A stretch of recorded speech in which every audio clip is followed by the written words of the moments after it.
Bem, meus amados irmãos, estamos de volta nessa manhã com o nosso programa Saudosa Lembrança, todas as manhãs de segunda-feira. E nós estamos há alguns dias, aliás, é o segundo programa, trabalhando uma temática aqui dentro do nosso programa, né? Que é o tema da nossa série de mensagens que estamos falando com os irmãos, é em espírito e em verdade, a essência da adoração cristã. No último programa que tivemos aqui, na segunda-feira passada, nós falamos com os irmãos sobre a adoração como cumprimento da vontade de Deus. Esta foi o tema da reflexão que nós trouxemos naquela oportunidade, né? Oração como cumprimento da vontade de Deus. E hoje, com a permissão de Deus, queremos continuar ainda falando sobre essa temática em espírito e em verdade, a essência da verdadeira adoração. Queremos falar sobre a institucionalização da adoração e do louvor. E nós temos 3 textos base para nos basearmos, né? E vou só citá-los, né? Os textos de 1 Crônicas, capítulo 23, versículo 1 ao 5. Aí temos aí também 2 Crônicas, capítulo 5, verso 11 ao 14. Temos também João, capítulo 4, versos 23 e 24, né? Esses textos bíblicos nesta manhã de segunda-feira. Amados irmãos, a adoração, com certeza, ela nasceu no altar do coração, né? Mas Deus decidiu dar a esta adoração, Ele decidiu dar a forma, né? Decidiu dar forma, decidiu dar ordem, decidiu dar continuidade dentro, né, da história de seu povo.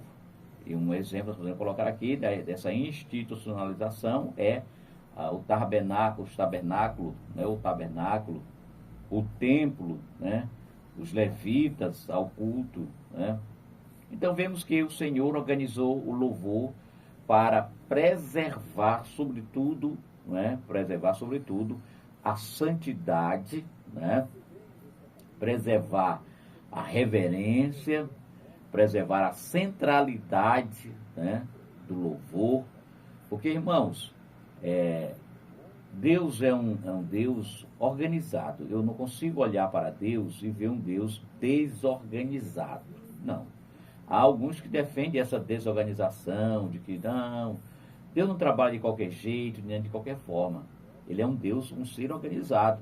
Tudo que ele fez, a Bíblia diz que ele fez tudo dentro dos seus parâmetros, né? O mar, por exemplo, o mar tem o seu limite. Se o mar sair do limite que Deus estabeleceu, com certeza ocorre uma inundação na terra, né? Segunda vez ocorre uma inundação na terra. Você viu o exemplo de tsunami que aconteceu ali no continente, né? Deslocou apenas um eixinho de nada e causou aquela inundação, aquelas mortes que ali foi. Você vê, uma coisinha de nada. Imagine se o mar sair dos parâmetros que Deus estabeleceu para ele, hein? O que vai acontecer?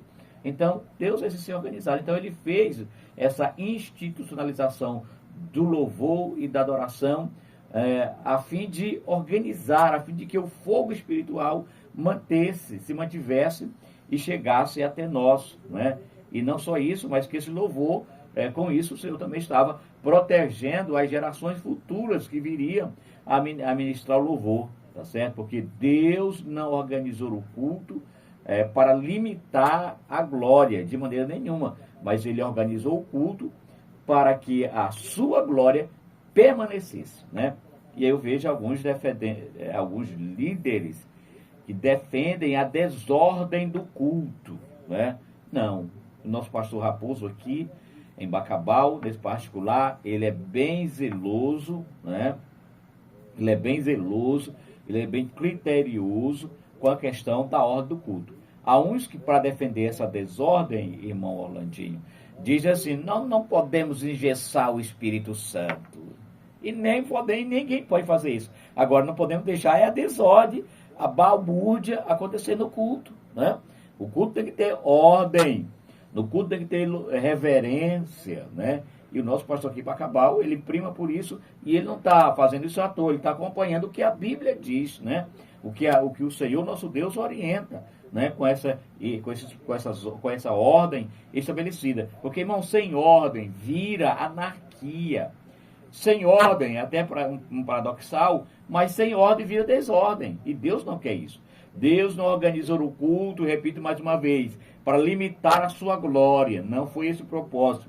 Deus organizou o culto para que a sua glória permanecesse no culto. Então, a adoração institucionalizada, ela nasce da vontade de Deus. Por exemplo, Deus mandou construir o tabernáculo, né, para que a sua glória permanecesse ali, para que o seu povo fosse ali adorá-lo, para que o seu povo fosse ali exaltá-lo, bendizer o seu santo nome, tá certo? Deus organizou o culto para que possa ser, para que na construção do tabernáculo isso fosse um lugar de símbolos, né, os sacerdócios. Então tudo isso faz parte, irmão, dessa iniciativa de ordem que vem do céu, porque como eu já disse aqui, toda liturgia saudável deve nascer da palavra de Deus e não apenas da tradição, não. Toda essa ordem que eu estou colocando para os irmãos aqui, essa liturgia que eu estou colocando para o irmão aqui, ela deve ter uma base. Não é legalismo que alguém possa hoje... mas esse legalismo do culto. Não se trata de legalismo, meu amado irmão, minha amada irmã. Se trata de uma liturgia saudável, que ela deve ter base, ela deve nascer da palavra de Deus, né? Ela deve nascer, essa ordem deve ser gerada com os preceitos da palavra de Deus, da palavra do Senhor nosso Deus, que é a Bíblia Sagrada, tá bom? E não da questão das tradições, não, tradição não, isso aí é outros 500, é outra história. A tradição ela pode ser, ela é boa, ela é saudável, na proporção que ela está em sintonia ou em harmonia com a Bíblia Sagrada, a palavra de Deus. Então, a institucionalização do louvor e da adoração, ela preserva, sem sombra de dúvida, a santidade do culto, né? Ela preserva a santidade do culto. Por exemplo, se você olhar para a Bíblia Sagrada, olhar para Levítico, capítulo 10, versículo 1 ao 13, você vai ver aí, Deus estabelece limites, né? O santo não pode ser tratado como comum. Aí está um grande erro, né, de muitos de nós, às vezes. Queremos tratar o santo como comum, e dentro dessas coisas, eu já disse aqui em outros momentos, quero trazer entre o santo e esse tratamento, eu coloco a própria Bíblia Sagrada, né, que é um dos utensílios que nós utilizamos com muita frequência, manuseamos com muita regularidade, pelo menos se suponham que manuseamos com muita frequência e muita realidade. E eu vejo muita gente tratando a Bíblia com banalidade, né? Tratando o sagrado com desprezo, né? Tratando o sagrado com nenhuma importância. Eu já disse o exemplo aqui de irmãos que usam a Bíblia como tudo, menos como Bíblia, usa cofre, a Bíblia é um cofre, a Bíblia serve para guardar dinheiro, a Bíblia serve para tanta coisa, né? Isso é uma profanação do sagrado, irmão, sem sombra de dúvida. A Bíblia, apesar que alguém possa dizer, mas é só um livro. Sim, é um livro, mas não é um livro comum. Não é um livro comum. Não, de maneira nenhuma. É um livro sagrado, um livro que merece o respeito. Alguém pode defender a tese de dizer, mas tem que ter guardada no coração. Sim, com certeza, tem que estar guardada no coração. Agora, pelo fato de ela estar guardada no coração, eu não tenho que banalizá-la, a impressão dela, de maneira nenhuma. Eu tenho que valorizar, porque de duas formas, ela continua sendo Bíblia Sagrada. Quer esteja no coração, quer esteja impressa, ela continua sendo Bíblia, continua sendo a palavra de Deus. Então, a ordem dessas organizações, ela protege, irmão, a reverência que deve ter no culto. Porque onde não há reverência, né? Onde não há um culto que não há reverência, um culto que não há liturgia, com certeza vira apenas e mero espetáculo, né? Vira apenas e mero espetáculos. E não é isso que Deus quer. Deus não nos chamou para fazermos ou para darmos shows, espetáculos. Deus nos chamou para o adorarmos. Deus nos chamou para exaltar o seu santo nome. Então, todos os nossos atos, a nossa vida, deve girar em torno disso. E Paulo, entendendo disso, sabendo dessa necessidade e dessa realidade, Paulo disse certa feita, ele disse, olha, não vivo mais eu, mas Cristo vive em mim. Não vivo mais eu, mas Cristo vive em mim, né? Então está aí a importância de termos a nossa vida gerando em torno de produzindo tudo isso que Deus quer que seja para nós. Então Deus, irmãos, ainda nessa questão da institucionalização do louvor e da adoração, Deus separa ministro para o serviço do louvor, né? Na antiga aliança Deus fez isso. Deus separou os sacerdotes, separou os levitas para servir, né? Para servir, né? Deus ele exige do seu ministério, desse povo pelo qual ele chamou, né? Ele exige consagração, ele exige santidade. Assim você vai dizer, mas pastor, mas Deus chamou os levitas e hoje o chamado ele é mais abrangente. Hoje o chamado é para todos aqueles que aceitam a fé e que todos aqueles que abram o seu coração e deixem Jesus entrar e viver. Então, se você fez isso, você é um chamado de Deus. Deus o chamou para isso. Deus o chamou para esse ministério, né?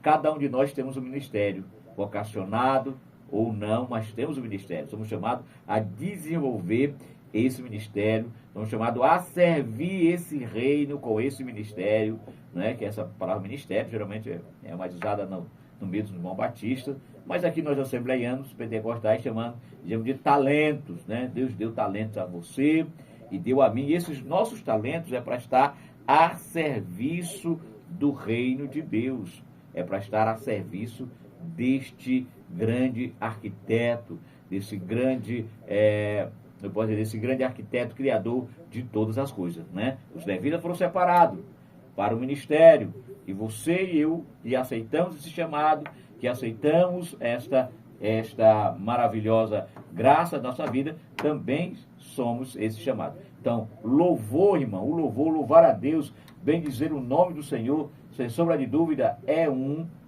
sei que você sabe disso, né? Sem sombra de dúvida, é um sacerdócio, né? Louvar a Deus, servir a Deus é um sacerdócio e não apenas uma performance, não apenas uma apresentação. Toda vez que você e eu somos chamados a louvar a Deus com a nossa vida, com o nosso ser, devemos ter isso em mente, que o louvor, ele é um sacerdócio. Então, quem ministra o louvor, irmão, precisa entender, precisa compreender esse peso espiritual. Eu não diria nem peso espiritual, vou tirar a palavra peso, porque dá a ideia de uma ideia de fardo, uma ideia de cansaço, uma ideia de coisa obrigada. Não, vou tirar tirar essa palavra peso. Vou dizer, você precisa entender este grande privilégio, não é? Precisa entender esta grande responsabilidade, né? Essa grande responsabilidade espiritual da função, não é? Então, quem exerce o louvor, quem ministra o louvor, precisa entender isso. Precisa saber que Deus não recebe o louvor de qualquer forma e de qualquer jeito. Quem sobe ao púlpito para louvar a Deus tem que primeiro, o altar tem que estar construído dentro de si. Porque Deus não aceita nada. Se você for colocar o seu louvor diante do altar de Deus com uma vida desregulada, Deus não recebe. Você pode até cantar, você pode até ter uma performance boa, a igreja pode até receber essa sua performance, mas se o seu louvor não for gerado dentro da sua alma, dentro do seu coração, com vida consagrada, com vida santa, com vida no altar, pode ter certeza disso, meu irmão, minha irmã, que Deus não recebe. Deus não recebe, né? E na Bíblia Sagrada nós vemos grandemente o rei Davi, né? que ele organizou, né? Ele organizou o louvor, né, com excelência. Quando no texto de 1 Crônicas, capítulo 23, versículo 5, nós vemos lá Davi separando mais de 4.000 levitas, né, para instrumentalização do culto ao Senhor. Né? Nós vemos ele fazendo escalas, funções, né, e preparando esses homens para ministrar louvor. Então, o que é isso? Deus exige excelência. A excelência, com certeza, honra a Deus, né? Porque assim, amado irmão, como uma orquestra afinada, ela produz beleza, ela produz alegria. Eu posso dizer para você também que a igreja organizada manifesta harmonia espiritual, né? A igreja organizada, o culto organizado. Eu, sempre que ministro no culto, sempre que dirijo o culto, a gente sempre procura primar pela essa ordem, por essa organização. Às vezes muitas pessoas não entendem, aí dizem, mas o pastor Ibamar, ele é chato, ele não permite isso no culto. Não é chatice, irmão. Não se trata de chatice. Se trata de organização. Se trata de excelência. Se trata de que quando nós estamos naquele ambiente ali, que ele passa, que ele se torna um ambiente espiritual, que ele se torna casa de Deus, igreja eleita, não é? Nós temos que entender isso, estamos ali para ministrar um louvor, e todos os nossos atos que envolvem aquele ambiente ali deve gerar isso, né? E devemos primar para isso. Você que conduz o culto, você que dirige o culto, já trouxe aqui a baila, já trouxe aqui referência sobre o nosso pastor Raposo, da primazia que ele dá na organização do culto, da reverência que ele chama os irmãos a viver isso, porque essa é a vontade de Deus, irmão. Porque se não for assim, não é um culto, é apenas um ajuntamento de pessoas, não é? É apenas um ajuntamento que se reuniu ali para coisas banais. E não, o objetivo do culto não é isso. O objetivo do culto é adorar a Deus. Por isso que Deus institucionalizou o louvor e a adoração, trouxe para esse ambiente do culto, não é? Como tem alguém, por exemplo, que hoje também falando sobre isso, o louvor, me lembrei aqui agora, muitos cantores mundanos aí que às vezes nos seus shows, eles colocam ali, a gente via muito isso ultimamente na internet, e aí no meio do show eles cantam louvores, cantam música gospel que está no portfólio da igreja cristã, né? Mas, meu irmão, o que vai fazer? Qual o objetivo dali? Você não está fazendo, né, absolutamente nada com essa ação de introduzir em meio a um show mundano, em músicas profanas, que nada honra a Deus, aí de repente você canta ali um louvor, né? Eu acho que está desproporcional a esse ato para aquele momento ali, porque Deus, ele prima por essa ordem, né? Ele prima por essa ordem, ele cria essa continuidade geracional, que passou de geração a geração e chegou até nós, né? Aí sempre nós temos lá de 1 Crônicas 25, todo o capítulo de Crônica, você vai ver Deus organizando ali os sacerdotes em turnos sacerdotais e musicais, porque o culto não pode depender, o culto não pode depender de um improviso. Não, vou fazer o culto aqui, improvisar aqui o culto rapidinho. Não, de maneira nenhuma. Precisa desta organizacionais, né? Precisa, porque essa geração que foi treinada, que chegou até nós, essa forma de culto, foi preservada pelos nossos antepassados, pelos pioneiros da Assembleia de Deus. Você tem uma ideia, irmão? Eles pegaram o nome Assembleia de Deus, que é um nome que tem fama, né? Digamos assim, tem sucesso, é um nome reconhecido no mundo, no Brasil e até fora do Brasil. Mas hoje tem muitas Assembleias de Deus que geraram daqui e que hoje não tem nada a ver com a gente. Você tem uma ideia? Tem a Assembleia de Deus hoje, aqui mesmo, até no Maranhão, que não se cantam mais hinos congregacionais, né? E isso faz parte da liturgia nossa, do nosso culto. Cantar hinos congregacionais, a harpa cristã é o nosso inário oficial. E tem umas Assembleias de Deus que se chamam de Assembleia de Deus e que não usam, infelizmente, eles não usam mais nem a harpa cristã para cantar, não é? Porque como você que é assembleiano, me ajude aí. Vamos relembrar a nossa liturgia dos nossos cultos. Pelo menos deveria ser, né? mas que está deixando de ser. Os nossos cultos, ele começam, né? Foi criado essa organização, foi criado essa institucionalização para o bem-estar, né, dos trabalhos do Senhor, né? Então, nossos cultos é 30 minutos de oração, e aí depois vem os 3 louvores, aí depois vem leitura da palavra, aí depois vem os avisos, e aí sim o culto começa a desenrolar com louvores e pregações, e por fim o encerramento. Então é assim que a liturgia dos nossos cultos. Mas infelizmente eu trabalhei como dirigente muito tempo, 5 anos e pouco com ele, e ele praticamente acabou o culto, acabou essa organização do culto, né?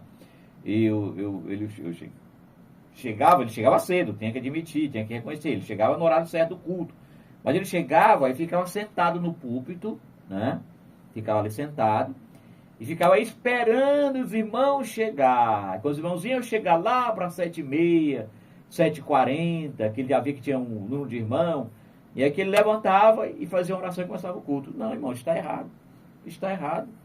Com o nosso pastor aqui, como sempre trago, porque bons exemplos tem que ser citar, né? Tem que ser seguido, tem que ser acompanhado. Não importa quem esteja no culto, se é você sozinho que é dirigente, você sozinho que chegou no culto, pois dobre o joelho, ore. Os crentes chegar, vai achar você orando, vai achar um exemplo a ser seguido, porque essa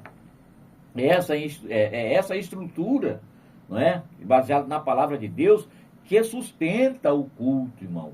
Porque igreja forte é a que discipula novos adoradores, os novos membros, os novos convertidos. Essa é uma igreja forte, que faz discipulado, né? Que gera, né, novas gerações comprometidas com a palavra de Deus, né?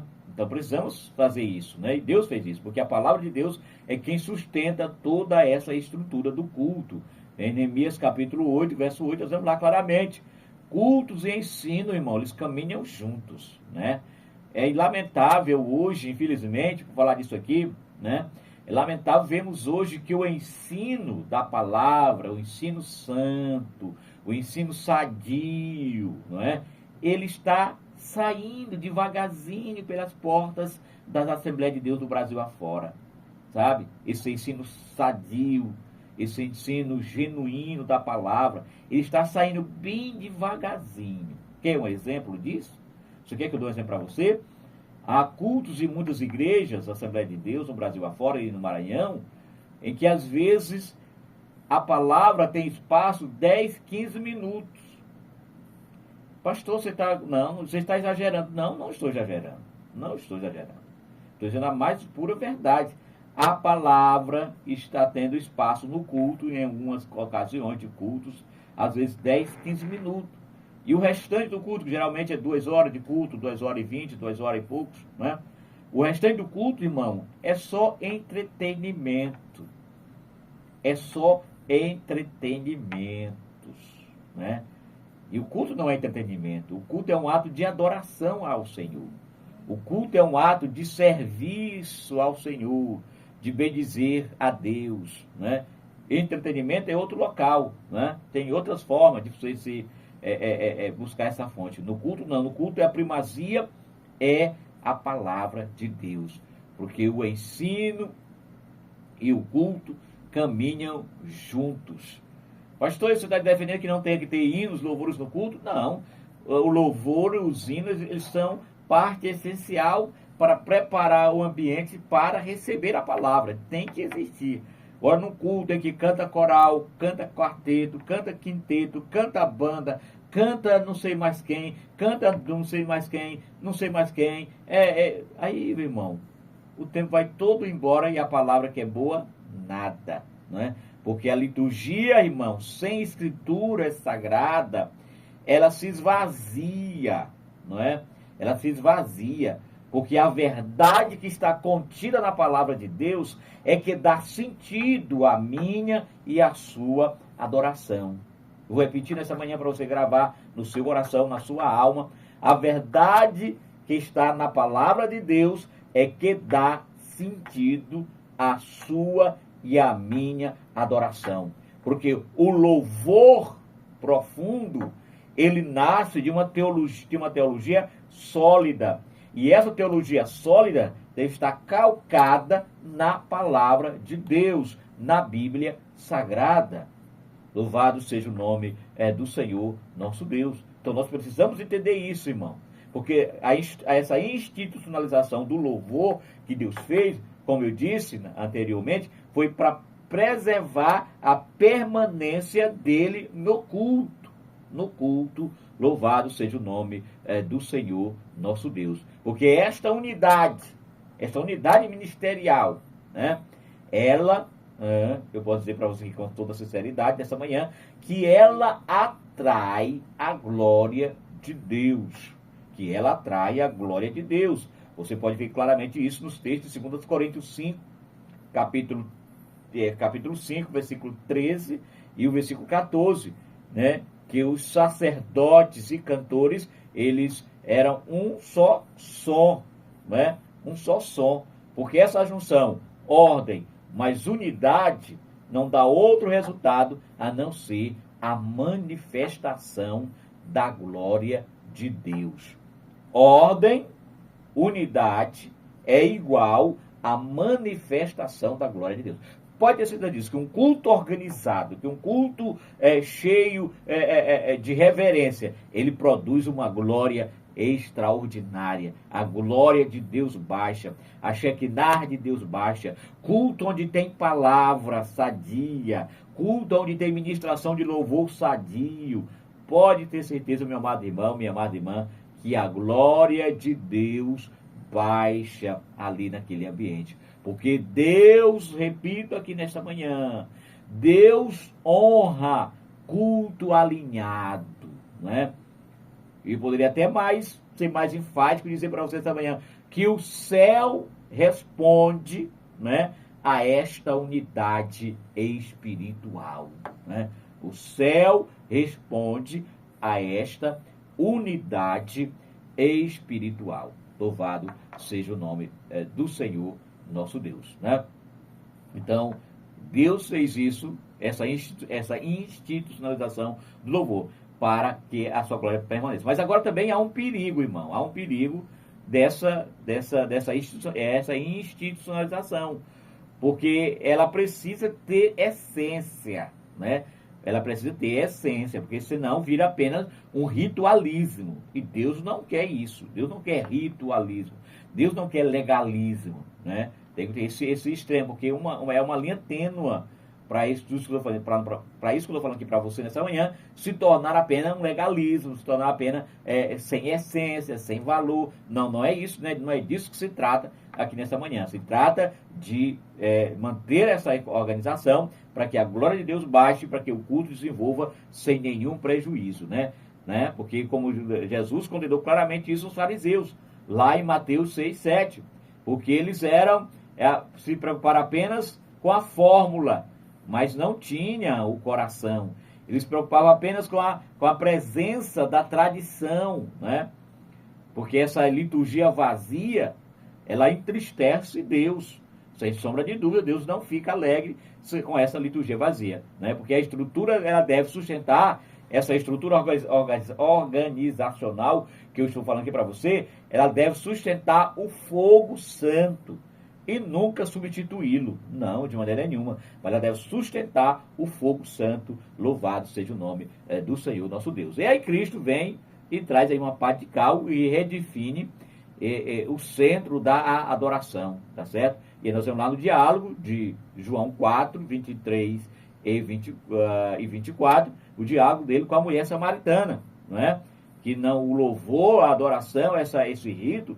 Ah, pastor, mas até é só na igreja que tem que ter essa rito? Não, num culto de rua deve se manter, em qualquer ambiente que o povo se reúne para adorar a Deus, deve se manter essa institucionalização do louvor e da adoração, que ele não está limitada apenas ao templo, de maneira nenhuma, mas, como está no texto de João 4, 23 e 24, que Deus procura os verdadeiros adoradores que o adorem em espírito e em verdade. E Jesus, ele é o centro deste culto. Jesus, ele é o centro desta adoração, porque a nossa instituição, ela precisa apontar para Cristo e não para si mesmo, né? Então, finalizando aqui a nossa reflexão nesta manhã com você sobre esse tema, sobre a institucionalização do louvor, poderia dizer que a igreja atual, ela precisa manter a ordem, mas a ordem com unção, com unção, né? Não deixe que essa ordem tire a unção do culto, né? Que esse espaço de louvor, esses ambientes de adoração a Deus, eles permaneçam o mover do Espírito Santo. Porque a liturgia, ela é o avivamento, e a liturgia e o avivamento, elas podem caminhar juntos sem nenhuma perca para nenhum lado, né? Porque quando a ordem bíblica encontra corações rendidos, a glória de Deus volta a encher a casa. Então, finalizo aqui para você nessa manhã, esse nosso segundo programa sobre o tema Em Espírito e em Verdade, nessa oportunidade, sobre a institucionalização da adoração. Eu finalizo dizendo para você que a institucionalização da adoração, ela é um princípio bíblico. Deus organiza para preservar santidade, para preservar excelência, para dar continuidade e centralidade em Cristo, né? E o desafio da igreja atual é manter a estrutura sem perder a essência. Amado irmão, que Deus nos dê liturgia com vida, que Deus nos dê liturgia com ordem, que Deus nos dê liturgia com essência, e que o louvor e a presença de Deus permaneça na liturgia dos nossos cultos, em nome de Jesus. Rapaz, o cara.